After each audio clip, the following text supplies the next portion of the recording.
Ramla, Yes, sir. you- just I have discussed the cell structure and reproduction in mycoplasma. In the previous lecture, we have already studied mycoplasma, their features, classification, and today we are studying the structure of mycoplasma and reproduction in mycoplasma. So as you know that mycoplasma are prokaryotic organism, and the prokaryotic organism, but they differ from the prokaryotic organism in some respect. And let me describe the differences which are found in the mycoplasmal cell. So at first you should know that mycoplasma, let me describe that mycoplasma are the smallest living organism, as you know, and mycoplasma are the prokaryotic organism. And as far the structure of the mycoplasmal cell is concerned, mycoplasmal cell is a prokaryotic cell, but there is complete absence of the cell wall.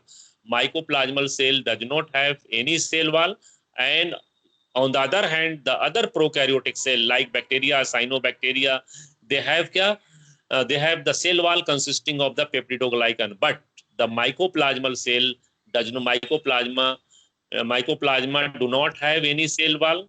There is a complete absence of cell wall in the mycoplasmal cell, and the living boundary of the mycoplasmal cell is the plasma membrane, which is three layered.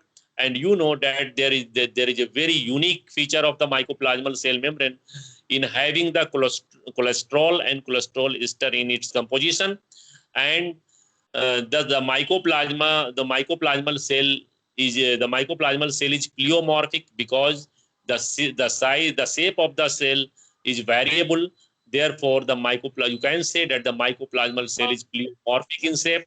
And beside this, the other important character, as you know that mycoplasma are prokaryote, there is complete absence of well developed nucleus inside in the mycoplasmal cell. And there is a presence of and as far the genome of the mitochondrium, as far the genome of mycoplasmal cell is concerned, the genome of the mycoplasma consists of double stranded circular DNA. Mycoplasmal DNA is made up of double stranded circular. Mycoplasmal DNA is double stranded and circular in outline.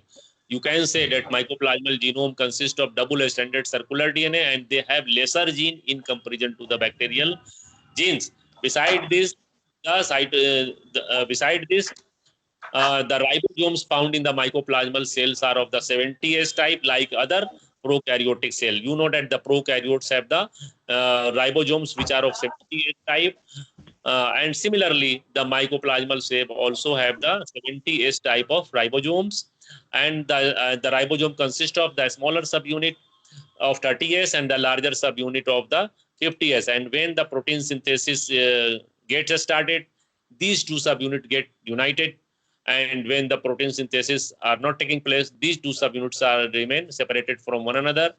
Beside this, the mycoplasmal cell have their own amino acids, their own tRNA, and all the infrastructure required for the protein synthesis.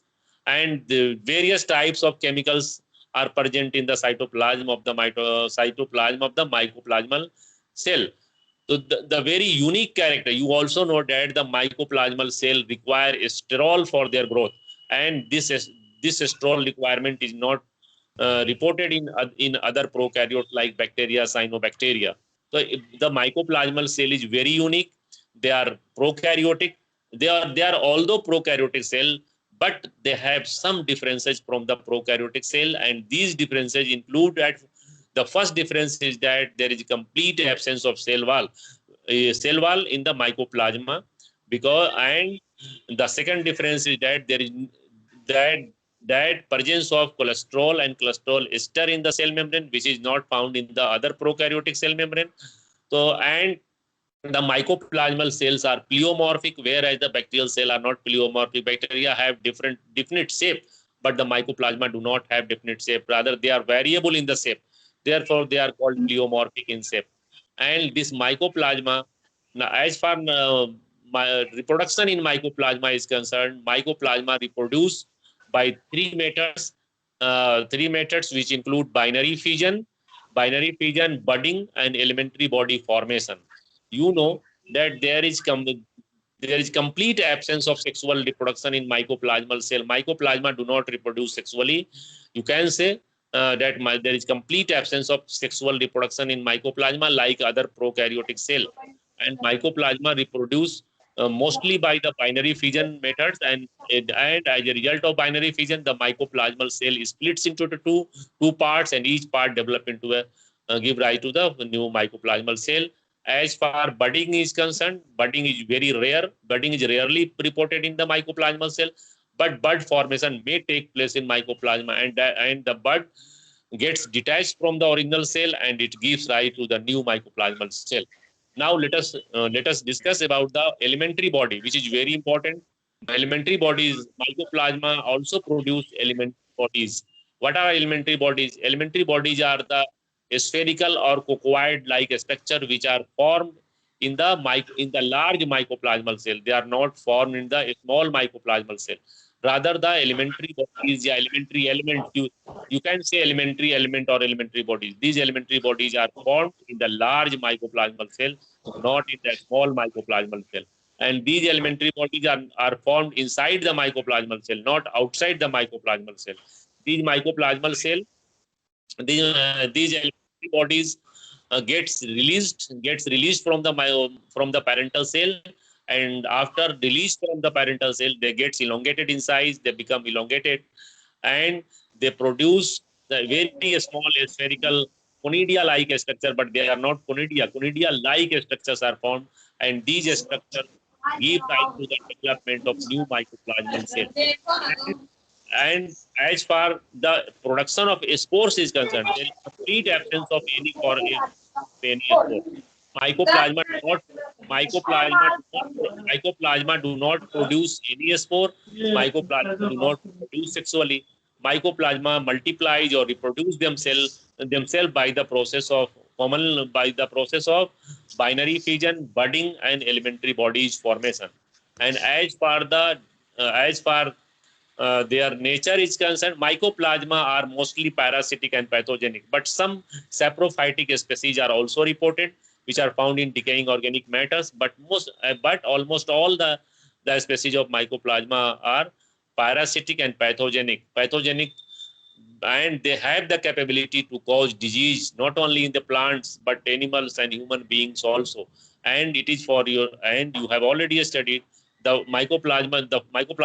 The first mycoplasmal disease was the pleuropneumonia, pneumonia, bovine pneumonia, bovine pleuropneumonia reported in the sheep.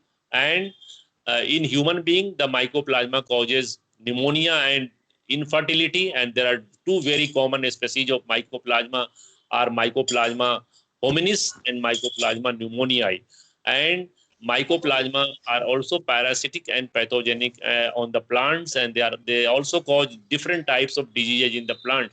And the most common plant diseases caused by mycoplasma is the little leaf of brinjal. So there are so many examples of diseases caused by mycoplasma in plants, animal, and human beings. And even mycoplasma can cause tumor in the human beings. So these mycoplasma are very important. Mycoplasma have the credit of being the smallest living organism on this planet. Mycoplasma are prokaryotic cells, prokaryote with some differences from the prokaryotic, and they are they are without cell wall. They are cell wall less. Mycoplasma are the smallest cell wall less prokaryotic cell. I am talking about the cell wall less. Yani, what does it mean? It means the cell wall is completely absent in the mycoplasmal cell. Although they are, despite lacking the cell wall, they are the prokaryotes, and they share a number of properties with the other prokaryotic cell, but there are some differences from the prokaryotic cell. So this is the mycoplasma, and you also know that these mycoplasma were first named as were known as PPLO. Then it came to be known as mycoplasma, and the mycoplasma which are parasitic and pathogenic on plants are now now known as the phytoplasma. The